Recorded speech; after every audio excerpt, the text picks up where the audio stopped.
Praise the lord. దేవునికి మహిమ ఘనత ప్రభావములు కలుగును గాక. ప్రియ దైవజన్మ, దేవుడు మనల్ని ప్రేమించి మరొక ఉదయకాల సమయాన్ని ప్రభువారు మనకి ఇచ్చినందుకు ప్రభువుకు కృతజ్ఞతాస్తుతులు చెల్లిద్దాం. హల్లెలూయా. దేవుడు మరొక నూతన దినము ఉదయకాల సమయాన్ని ప్రభువారు మనకు అనుగ్రహించారు. ఈ దినము కొరకు పరిశుద్ధాత్మ దేవుడు సిద్ధపరిచిన వాక్యాన్ని చదువుకొని క్లుప్తంగా దైవ ధ్యానం చేద్దాము. ప్రియ దైవ జనాంగమా, యాకోబు రాసిన పత్రిక మొదటి అధ్యాయము 4వ వచనాన్ని చదువుకుందాం. 4వ వచనం: మీరు సంపూర్ణులను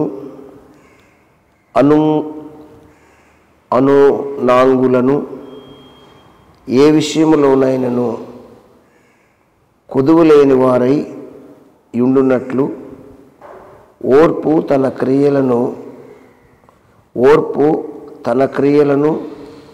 కొనసాగింపనీయుడి. మళ్ళీ చదువుతున్నాను, చూడండి. మీరు సంపూర్ణులను అనునాంగులను ఏ విషయములోనైనను కొదువులేని వారై ఉండునట్లు ఓర్పు తన క్రియలను కొనసాగింపనీయుడి. ప్రార్థన. పరిశుద్ధుడు, ప్రేమ కలిగిన తండ్రి, స్తోత్రాలు. చదవబడిన వాక్యాన్ని ప్రభువా మీరు ఇరిచి వడ్డించి మాకు ఆత్మీయ ఆహారాన్ని అందించమని ప్రార్థిస్తూ మాతో మాట్లాడి మహిమ పొందమని మీ దాసుని ప్రభువా మరొకసారి మీ శిలువ రక్తంతో కడిగి శుద్ధీకరించి మీ స్వరం వినిపించమని ప్రార్థిస్తూ మహిమ పొందమని యేసు నామమున అడుగుచున్నాను తండ్రి, ఆమేన్. హల్లెలూయా. దేవునికి స్తోత్రం కలుగునుగాక.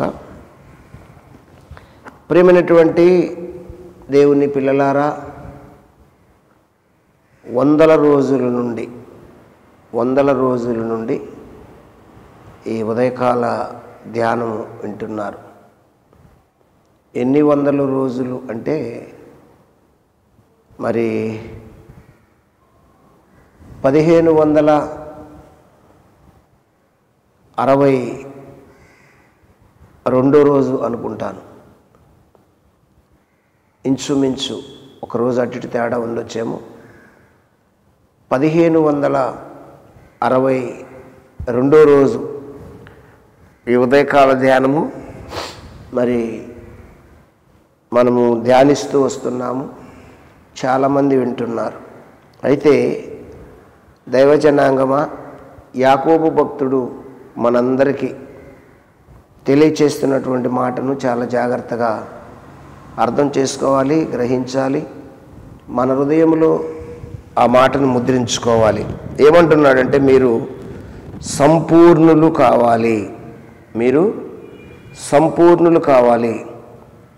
ఈ సంపూర్ణత కలిగి ఉంటే మనము దేవుని రాజ్యానికి వారసులమవుతాము, హక్కుదారులమవుతాము. ఎఫెసీ పత్రికలో పౌలు భక్తుడు కూడా మనకు తెలియచేస్తున్నటువంటి మాట. ఎఫెసీలో ఉన్న సంఘానికి పౌలు భక్తుడు రాస్తూ ఎఫెసీ పత్రిక 4వ అధ్యాయంలో అక్కడ మనకు కనపడుతుంది. 11, 12 వచనాల్లో ఏమని కనపడుతుంది? చాలాసార్లు మనం చదువుకున్నాము, అయినప్పటికీ మరొకసారి జ్ఞాపకం చేద్దాం. మనందరము విశ్వాస విషయంలో దేవుని కుమారుని గూర్చిన జ్ఞాన విషయంలోను ఏకత్వం పొంది సంపూర్ణ పురుషులకు వరకు, అనగా క్రీస్తుకు కలిగిన సంపూర్ణతకు సమానమైన సంపూర్ణత గలవారు మగు వరకు ఆయన ఇలాగూ నియమించెను. ఎటువంటి సంపూర్ణత కావాలి అంటే, క్రీస్తుకు కలిగిన సంపూర్ణత, క్రీస్తుకున్నటువంటి పరిపూర్ణత కలిగి ఉండాలి మీరు అని లేఖనము సాక్ష్యమిస్తుంది. అయితే ఈ సంపూర్ణత కలిగి ఉండాలి అంటే దేవుని యొక్క శక్తిని మనము పొందాలి.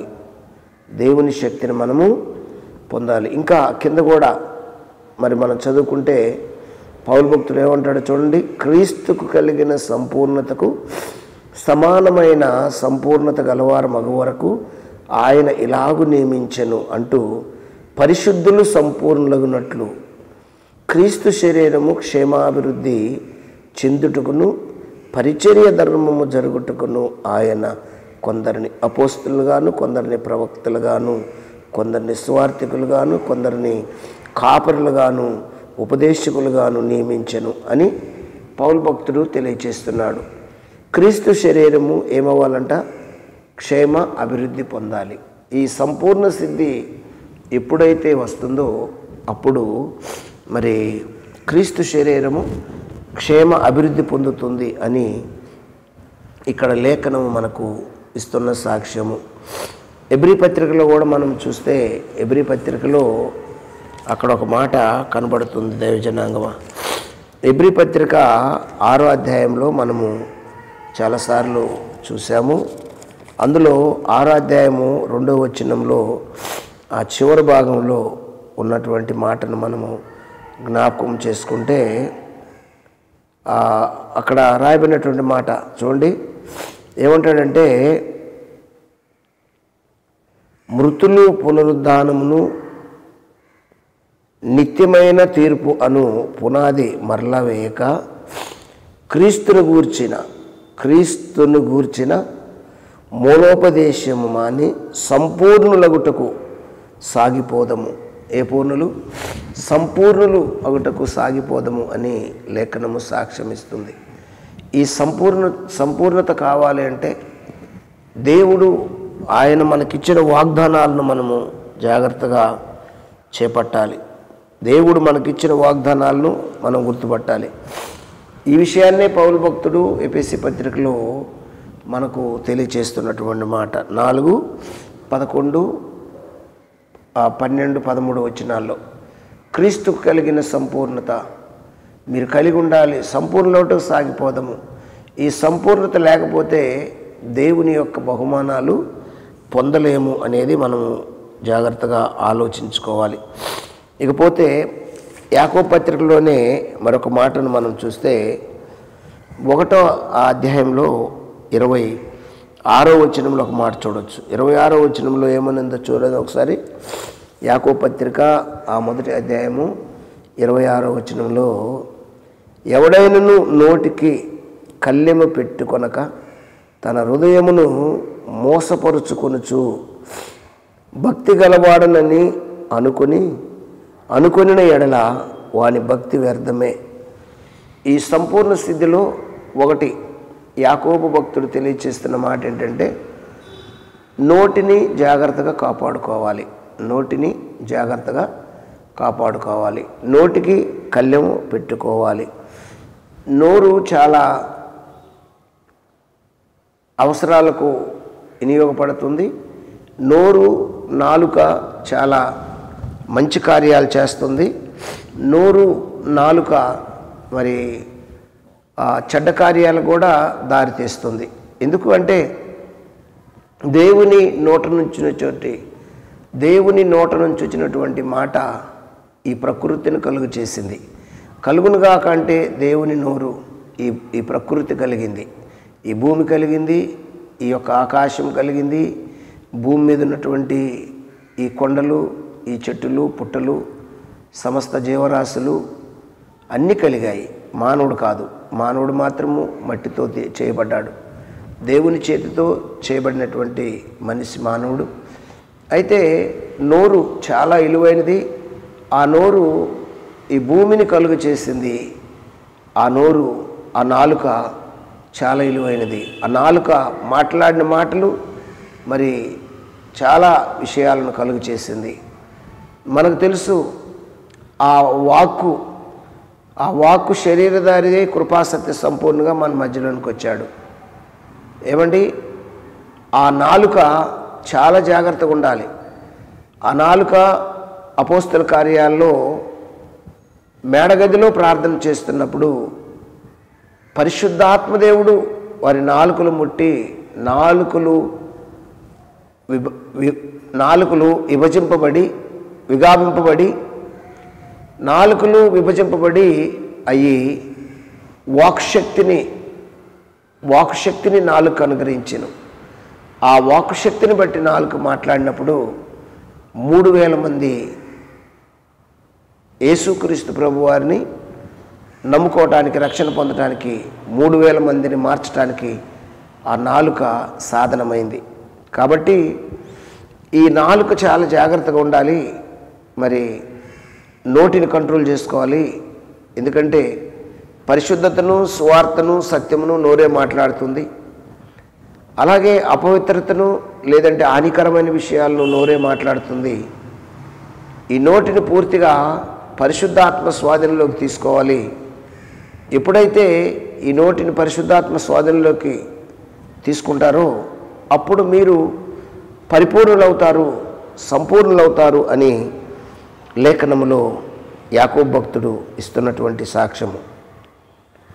ఎవడైనను నోటికి కళ్యము పెట్టుకొనక తన హృదయమును మోసపరుచుకొనుచు భక్తి గలవాడనని అనుకొనిన ఎడల వాని భక్తి వ్యర్థమే, వాని భక్తి వేస్ట్ వ్యర్థము అని ఇక్కడ లేఖనములో రాయబడినటువంటి మాట. దైవ జనాంగమ ఈ విషయాన్ని చాలా జాగ్రత్తగా గమనించి ప్రతి ఒక్కరూ దేవుని యొక్క మాటకు లోబడి దేవుని పనిని మనము జరిగించటానికి మన నోటిని మనం భద్రం చేసుకోవాలి. అదే 2వ అధ్యాయంలో యాకోబు పత్రికలో 8వ వచనంలో కూడా యాకోబు భక్తుడు అంటాడు, మెట్టుకు నీవలే నీ పొరుగువాన్ని ప్రేమించును, నీవలే నీ పొరుగువాన్ని ప్రేమించమను లేఖనంలో ఉండినట్లు ప్రాముఖ్యమైన ఈ ఆజ్ఞ మీరు నెరవేర్చని ఎడల, ప్రాముఖ్యమైన ఈ ఆజ్ఞను మీరు నెరవేర్చిన ఎడల బాగుగానే ప్రవర్తించిన వారగుదురు. ఇక్కడ ఏమంటాడంటే మెట్టుకు నిన్ను వలె నీ పొరుగువాన్ని ప్రేమించుమని లేఖనములో ఉన్నట్లు ప్రాముఖ్యమైన ఈ ఆజ్ఞను మీరు నెరవేర్చిన ఎడల బాగుగానే ప్రవర్తించిన వారగుదురు. అంటే రెండోది ఏం చేయాలంటే నిన్ను వలె నీ పొరుగువాన్ని ప్రేమించాలి. ఒకటి, నాలుక అదుపులో పెట్టుకోవాలి, మాటలు జాగ్రత్తగా మాట్లాడాలి, పరిశుద్ధాత్మకు మన నాలుకను అప్పగించాలి, పరిశుద్ధాత్మ పలికించింది మాట్లాడాలి. రెండోది ప్రేమ కలిగి మాట్లాడాలి, ప్రేమ చూపించాలి అని లేఖనము మనకు నేర్పిస్తున్నటువంటి పాఠము.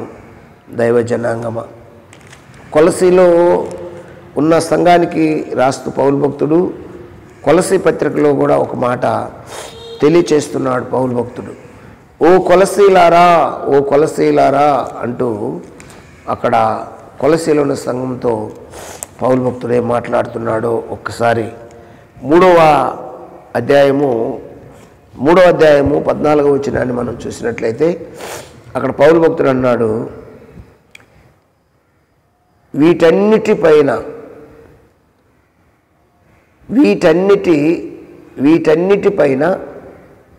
పరిపూర్ణతకు అనుబంధమైన ప్రేమ ధరించుకొనుడి. వీటన్నిటికి పైన పరిపూర్ణతలోనికి రావాలంటే పరిపూర్ణమై ప్రేమను మీరు ధరించుకోవాలి, తొడుక్కోవాలి. ఆ ప్రేమ మీలో ఉంటేనే మీరు ఫలిస్తారు, అభివృద్ధి చెందుతారు అని లేఖనము మనకు సాక్ష్యం ఇస్తున్నటువంటి సాక్ష్యము. వీటన్నిటికి పైన ఏమంటాడు? వీటన్నిటికి పైన పరిపూర్ణతకు బంధమైన ప్రేమను ధరించుకొనుడి. వీటన్నిటికి పైన పరిపూర్ణతకు బంధమైన ప్రేమ ధరించుకొనుడి. ఏంటంటే పరిపూర్ణమైన ప్రేమనే బంధం ధరించుకోవాలి వీటన్నిటికి పైన అని ఆ పౌలు భక్తుడు నేర్పిస్తున్నటువంటి పాఠము. దైవజనాంగమా పేతురు కూడా అంటాడు, పేతురు భక్తుడు మొదటి పేతురు పత్రికలో పేతురు భక్తుడు ఏమంటాడంటే 4:8 మొదటి పత్రిక, పేతురు రాసినటువంటి మొదటి పత్రిక 4వ అధ్యాయము 8వ వచనంలో ఇలాగూ పేతురు సాక్ష్యమిస్తున్నాడు. 8వ వచనంలో ఏముందో చూడండి ఒక్కసారి. 8లో ఏముందంటే, ప్రేమ అనేక పాపములను కప్పును గనుక అన్నిటికంటే ముఖ్యముగా ఒకని ఎడల ఒకడు మికుటమైన ప్రేమ గలవారై యుండుడి. అన్నిటికంటే గొప్పది ప్రేమ. ప్రేమ అనేక పాపములు దోషములను కప్పుతుంది. ఏమండి, అస్తమానము వాటిని జ్ఞాపకం చేసుకొని విరోధ భావంతో ప్రయాణం చేయదు. ప్రేమ అనేక పాపములు కప్పుతుంది అని లేఖనంలో రాయబడినటువంటి మాట. అదే మనము యాకోబు పత్రికలో కూడా చదువుకున్నటువంటి మాట. యాకోబు పత్రికలో ఏం చదువుకున్నాము? 2:14లో ఒక మాట చూస్తే, యాకోబు పత్రికలో 2:14లో, నా సహోదరులారా, క్రియలు లేనప్పుడు ఎవడైనను తనకి విశ్వాసం కలదని చెప్పిన ఎడల ఏమి ప్రయోజనము? అంటే క్రియలతో కూడినటువంటి విశ్వాసం కావాలి, ప్రేమతో కూడినటువంటి విశ్వాసం కావాలి. అప్పుడు ఏమవుతారు అంటే సంపూర్ణులవుతారు అని లేఖనము సాక్ష్యం ఇచ్చుచున్నది. దైవజనాంగమా, ఈ విషయాన్ని మర్చిపోకుండా దేవుని యొక్క ప్రేమ ఎట్టిదో, ఎంత గొప్పదో మనం అర్థం చేసుకొని ప్రేమ కలిగిన వారమై ముందుకెళ్తే అద్భుతంగా దేవుని కార్యాలు చూస్తాము. అందుకే పౌలు భక్తుడు కొరింథీయుల సంఘానికి రాస్తూ మొదటి పత్రిక, కొరింథీ పత్రిక 13:4 కూడా ఏమంటాడంటే, ప్రేమ దీర్ఘకాలము సహించును, దయచూపును, ప్రేమ మచ్చరపడదు, ప్రేమ డమ్మముగా ప్రవర్తించదు, అది ఉప్పొంగదు. ప్రేమకున్న గుణలక్షణాలు ఇవి. అందుకే ప్రేమను ధరించుకోవాలి అంటాడు పౌలు భక్తుడు. నువ్వు ప్రేమను ధరించుకుంటే, వస్త్రం వలె తొడుగుకుంటే, ప్రేమ నీలో ఉంటే నువ్వు చేసే కార్యాలు సఫలమవుతాయి. దానికి తోడు ఆత్మదేవుడు, పరిశుద్ధాత్మని నీవు ధరించుకోవాలి. దేవునికి స్తోత్రం కలుగునుగాక. ఎప్పుడైతే పరిశుద్ధాత్మ నీలో ఉంటాడో ఆ కార్యాలన్నీ జరిగించడానికి పరిశుద్ధాత్ముడు ఇష్టపడతాడనే విషయాన్ని మర్చిపోకూడదు. అదే చెబుతాడు యాకోబు భక్తుడు 3వ అధ్యాయము 17-18 వచనాల్లో ఏం చెబుతాడంటే, అయితే పైనుండి వచ్చు జ్ఞానము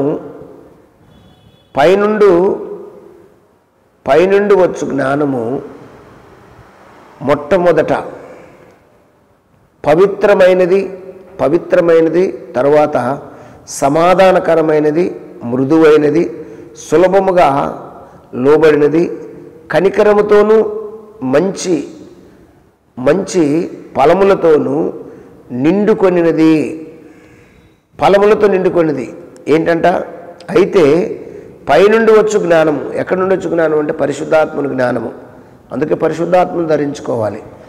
ఈ పైనుండి వచ్చు జ్ఞానము మొట్టమొదట పవిత్రమైనది. మొదటది ఏమైంది? మొట్టమొదట పవిత్రమైనది. రెండోదిగా అది సమాధానకరమైనది. తర్వాత మూడోది మృదువైనది. నాలుగోది సులభంగా లోబడినది. ఐదోది కనికరముతో మంచి ఫలములతోనూ మంచి ఫలములతోనూ నిండుకొనిది. పక్షపాతమైనను వేషధారణైనను లేనిదై ఉండి నీతి ఫలము సమాధానము చేయువారికి సమాధాన